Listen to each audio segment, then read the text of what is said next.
إيمان باطمة قطعت الشك باليقين لتؤكد انفصالها نهائيا هي وخطيبها أيوب حمي. أولا وقبل المشاهدة نرجو منك الضغط علامة إعجاب لهذا الفيديو بعدما لمحت أكثر من مرة بطريقتها أن علاقتها بخطيبها أصبحت متوترة ومعقدة، وأشرنا لهذا الخبر في فيديوهات سابقة.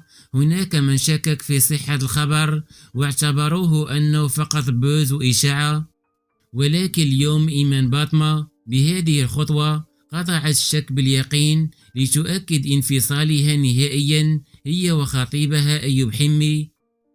وتعمدت إيمان باطمة بتلميح هذا بعد نشرها في الأيام الماضية تغريدة غير مفهومة، كما أكدت اليوم حقيقة انفصالها بحذف جميع صورها برفقة خطيبها وصور خطوبتها، كما أقدمت على إلغاء متابعتها له على صفحته الرسمية على انستغرام وتجاهلت عيد ميلاده.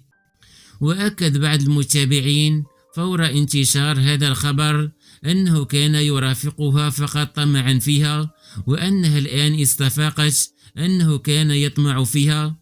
ونصحها البعض الآخر بأنه بدون شغل فقط يتلصق بها من أجل أغراضه الشخصية، وأنه عاطل عن العمل.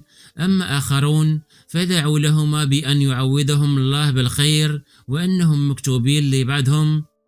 لكن خطيبها أيوب حمي لم يخرج لحد الآن بأي تصريح ولا أي تعليق ولا أي تلميح، ولم يقدم هو الآخر على إلغاء متابعته لها، كما مازال يحافظ بصورهما على انستغرام ولم يقم بحذفهما.